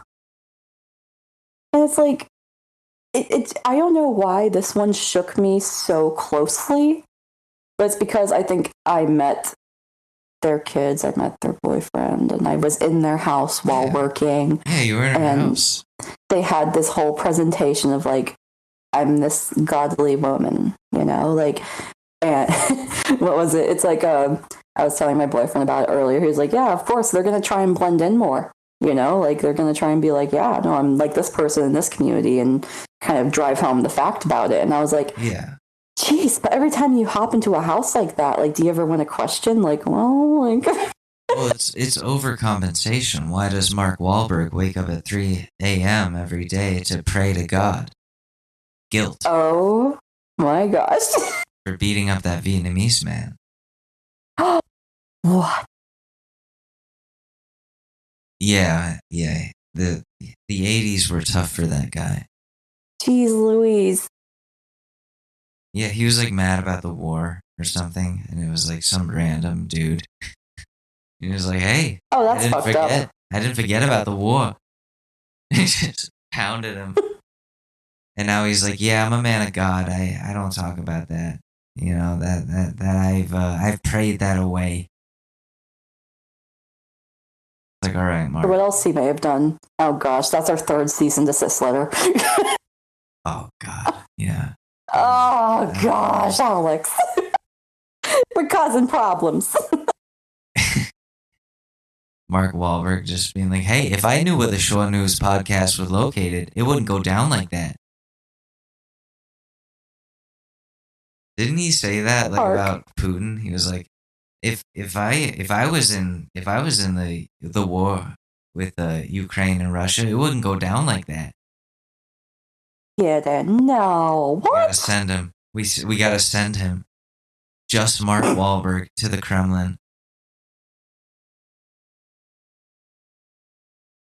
I don't want to get political. I don't. Like, what are your thoughts on the Russia-Ukraine war? Oh God. Well, I think no matter what you say, people are gonna get mad about it. But I think I'm sick of it, and I think that we have a lot of problems here that they just pretend don't exist, and instead just like hold up flags for Ukraine. Meanwhile, you look at like I don't know, like California, and there's homeless people everywhere, and it's like why can't they just have homes? Like, why are we sending weaponry to other countries, but like people here don't have like running water, basic necessities? And it's just so like it's fucked up that then these politicians go and they act like they care about people, but it's all selective. It's all just whatever optically like looks good for the next election. I also have a similar consensus, but also we're treating Ukraine how like we treated Vietnam, where we're sending money into this machine, and then we'll get in at the last minute, and it's just going to be such a loss, you know? Yeah, absolutely. And it's like we're sending freedom, we're spreading our democracy, and it's like, well, what about like what about the people here that don't have food? Yeah, I agree with that. And like, you know, in the overall just black and white Ukraine versus Russia with my Ukraine heritage, like I'm over here like that's awful. Like that there's a war happening and like people are being attacked and killed every day in Ukraine, and you know, but it's just it's heartbreaking to see because, you know, we're in the 21st century. It's 2023. We shouldn't have to have these fucking wars over land anymore, right? Exactly. Like, and like Russia's already has so much land mass already. It's like, why do you need more, buddy? Why be selfish? Putin is just being like a dick. Like it's really just comes down to he's just, you know, flexing and being a strategic dick, and I think wants us to get involved so that we poke the bear more, and it's just a trap. And it's fucked up in so many different ways. But I think that like that us getting involved, it's like why us? Like what is America's, you know, responsibility to that? Like why are we the ones to be doing that? Like we got a guy in charge who oh god, we got a guy in charge who shits himself when he goes to the Vatican, and can't do speeches by himself, and we're supposed to be a superpower. It's like I don't think we should be doing that. I do think that within like politics and presidency, Congress, the House, you know, it's just like there should be a cap in age, and it's not being ageist, but there are these people, like for example, with the president, an example where it's like he's teetering from just observation on the lines of senile. He's, you know, having like I don't want to say incontinence is the issue here, which even though it is a talking point, but at the same time, it's like we have this man that if he was our grandfather, we'd be like, no, grandpa, you can't drive. You should not drive. Put him in a home, but probably. Like, he's the people. He's the voice of the people, and it's like a can of worms. I hear it opening, but it's like, you know, it's like the most important thing, always be very involved in local politics because that will affect your daily life, but also at the same time, like the big picture, it's like, geez, like, you know, like we can't have this conservative versus leftist. We need to have a bit more of a spectrum of political ideals. So it's like it actually represents the average American, because we're not just only conservative or leftist. There's more people out there. I would even say like you and I, where even though I lean more libertarian and you a bit more left, like we do have a lot of agreeing points here. Oh yeah, 100%.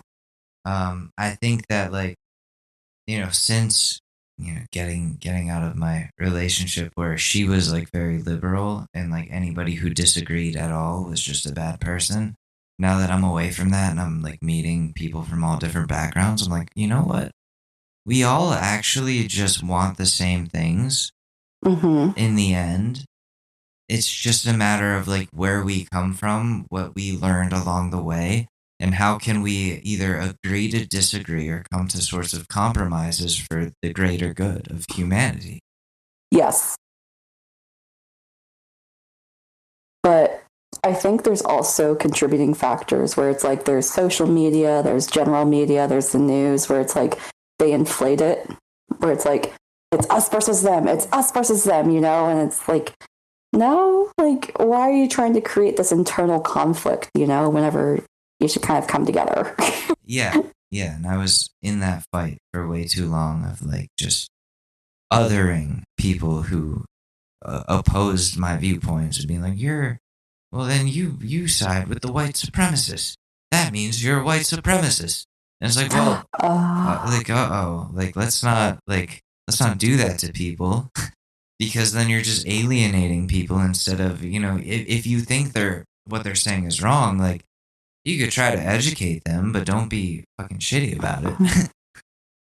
And like, I think I want to be hopeful that people are open for constructive criticism and like open conversation in that sense too. But there's also in this day and age with the very, I would call them extremists, like with QAnon and the very, very deep set MAGA supporters, where it's like, nope, I'm right, you're wrong, I will not listen to change. It's like, don't beat a dead horse. Just, you're not going to try and get a beneficial conversation out of some people. And that could go the same for some leftists and some liberals as well. Like, but it's just like, okay, well, I don't see any benefit from this conversation. I'll back away. Yeah. They're talking about things that like don't even exist at that point. It's like, oh, okay, like your brain is not in reality anymore, and I don't know how to pull you back. And it's not my job or responsibility to try and pull you back, because like, again, how is it beneficial to me to try and argue with you saying, no, like the sky is blue, but you're like, no, the sky is not blue. I'm like, well, it's blue. It's proven by science that it's blue. But if you keep insisting it's blue, why would I again keep reiterating that conversation where it was like, okay, I'm just going to walk away. You believe what you want to believe. This is not beneficial to me. We're going to separate. Yeah. What a wonderful political landscape that we live in now. And here's the thing, like, we have only had, I've had exposure to Canadian politics and American politics. I don't know what politics you've experienced personally, but apparently within America, this is the best it could be. And I'm over here like, holy crow. I mean, it's the best it could be, as in it's the most like dramatic it's been in a long time. Mm-hmm. Like before that, like the best you'd get is like President Bush saying some stupid shit and being like, yeah, we're gonna go get that oil. Now watch this drive. And he, shoots a golf club or whatever, or shoots a golf ball, and everyone's like, wow, look at that shot. Shoots a golf club. Sorry. Yeah. Like, good job, sorry. President Bush. You did a good job. And it's like, okay, that was that. And then maybe during the Obama era, you got a couple of fun sound bites. And then Trump happened, and he's just like, Ted Cruz, he's the Zodiac Killer. He's the Zodiac Killer, folks. He killed people. I have proof. I have it in my ass. It's in my ass. Believe me. And people believed him. I don't know if it's because I've been off TikTok, but things have been really quiet about Ted Cruz for a hot minute, has it? I don't think he's running for president again. I think he knows that he's fucking useless. Oh, he's the shit on the shoe for all these conservatives. Like, everyone's like, yeah, we don't take him seriously. But, like, the thing was that I held a lot of sympathy for was that apparently, this is hearsay, this is back when I was on TikTok, that one of his daughters attempted, because ends up that she is gay and he's obviously against gay people. And then she was taken to the hospital. They're like, please leave the family in privacy. This is, again, hearsay, not, and, you know, I guess maybe allegations. I don't know. But, like, this is not solidified fact. But, like, this was the last time I heard about Ted Cruz, where his daughter was taken to the hospital because she attempted, and ends up that she came out to them and it was a whole thing. And it's like, and he's super apparently avidly against gay people. Like, this was at least a year back, maybe at the most a year back, you know. But, like, I was like, gosh, like, you know, as a fellow, like, gay person, you know, it's just like, I sympathize for the daughter, where it's like his own kid. Allegedly, his own kid can't even accept. Like, and I haven't heard anything about it since, but it's like, would you, as a parent, would you not look at yourself in the mirror saying, this is my child and I love them, I brought them to this world and I've reared them, I've raised them, and, you know, like, they, you know, I honestly still believe that, like, being gay is a genetic factor rather than just influence, because I remember when I was 5 years old and I was watching this one show and I was like, damn, that woman's hot.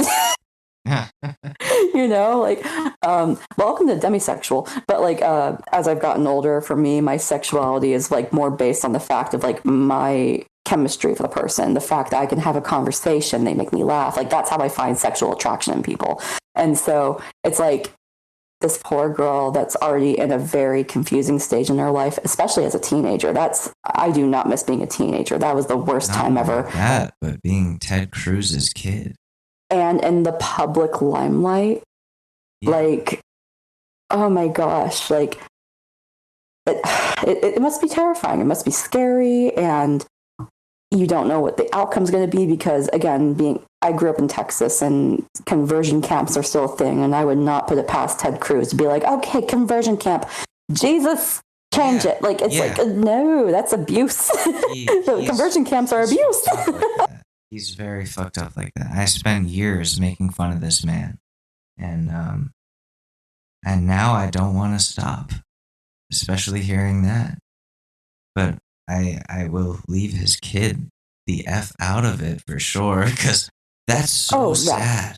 That's just like, you can't even, God, that's gross. Like, again, this was on the news. Like, this was reported. Yeah, you think he'd be like, oh, well, you know, you're my kid, and I do love you, and I'll accept you. But I'm like, Jesus is you have to pray this away or whatever. Oh, that's so fucked up.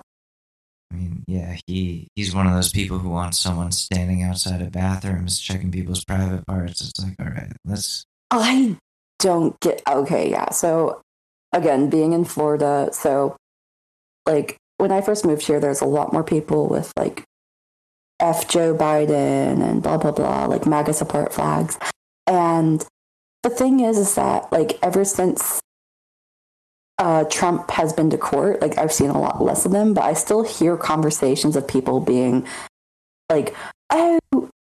Again, I do not believe this whatsoever, but, like, people are saying, oh, like, trans people are predators and going into women's bathrooms to stalk our children and wives. And I'm like, I am a 27-year-old woman. The fuck are you talking about? Like, what? Like, no, never. Are you kidding me? Like, what? Like, I don't get it. I don't get it. Like, I think it just might be their thing again, where it's like, oh, it's going to rise out of the conservatives and have something to be angry about and continue the cycle. But I'm like, that's just fucked up. Like, have you ever, like, what? What? It's fear mongering. Fear mongering. Thank you. Oh gosh, it's ridiculous. Like, I don't get it. I don't get it. I really don't. Because I have met multiple wonderful trans people in my life, and I have been into public spaces where I remember one time I was 17 and I was shopping at Sephora, and there was a very new trans woman that was shopping there. And I really pray that I do not have resting bitch face, but I was looking at her because I'm like, damn, her hair is fucking pretty. And I looked at her, and then she looked at me and she got scared, and I was like, your hair is really fucking gorgeous. She's like, oh, thank you. Yeah.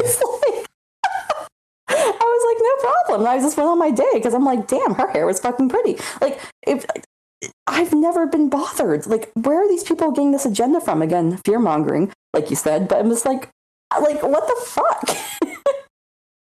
Yeah, no, it's like, I think a lot of people fear what they don't understand. Yeah. And I think a lot of that is based on just their own egos, not to go into like a psychedelic type of conversation here. But that's something that I think takes maturity to get over, unfortunately, is to be like, hey, I don't understand this. I can't relate to it, but I can respect the fact that you're going through it. And I'm willing to hear more, or just let you mind your own business. And not enough people know how to do that anymore, or have ever known how to do that. I think it comes down back to the fact where I'm like, I'm libertarian. If you want it, you use it. If you don't, mind your business. Like, I mean, that's the general rule of Florida in general. Just mind your business. Do your thing, mind your business. Like, that's the number one rule. It's the unspoken rule, but number one rule, mind your business. But like, I have a little dirty secret to tell you too. But like, do you know like how many of these conservative men that speak these homophobic rhetoric all the time, but they're over here like, can you fuck me in the ass? Oh yeah. Like, oh yeah. Like, and That's I'm a like, big thing.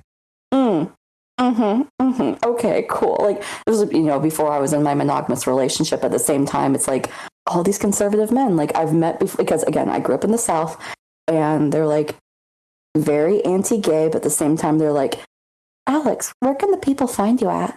Where can the people find me at? They can find me at, what's my home address? No, I'm kidding. You can find me at Alex Mador on TikTok, AlexMadore. Same username on Instagram. I don't do much anywhere else. I would say Twitter, but I'm trying to stay away from Twitter these days. What about you? Well, I'm just Kelsey. I don't got a podcast. I'm not over here trying to be an influencer or anything. But if you want to follow me, it's Kelsey A, KelseyAYYE. Because I'm Kelsey. But so I'm just chilling on the internet, Hell yeah. And wow, what time? Oh my god. I know. That's why I was like, Alex. Yeah. Alex. Yeah. I have a burrito waiting for me in the kitchen, and an angry cat that's like, where have you been?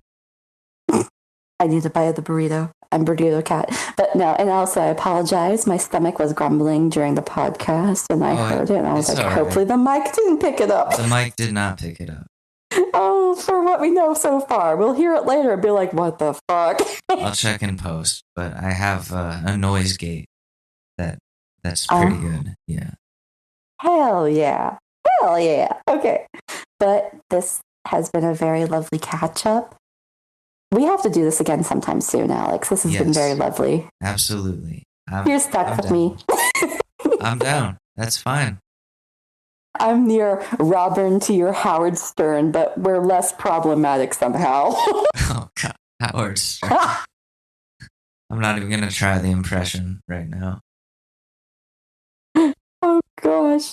Monster. Agreed. Yeah. I'll work on it a little, and then I'll come back with something next time. But this has been the short news podcast. You know, a lot of ramblings, a lot of life updates, and hey, we wrapped it around to political again. So hopefully this satisfied a few of the people. And thank you, Kelsey, and thank you to the listeners.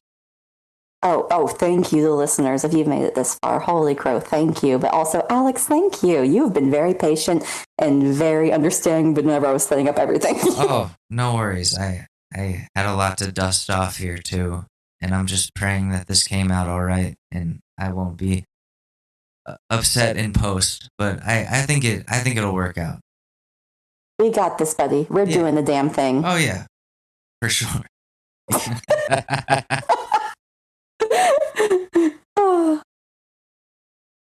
Alrighty. Well, should I hit stop record?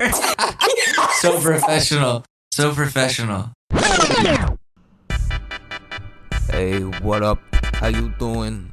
My name is Tony Salome here at Armado Ice. You may know me from films such as A or A2, I'm walking here. And then A3, you gonna finish that spaghetti? And The Godfather 4, Nobody Cares, all on VHS and Laserdisc. Got some steak bolognese that needs to get to your Uncle Joey? Got a severed finger that needs to be sent through the mail? Call Armado Ice, right next to Stacy's Deli. No, not the one on Woodlawn, the one with the extra pickles, in between Franco's and Russo's, you know, the one with the talking dog. Armado Ice, come on down. Are we done? Oh, okay.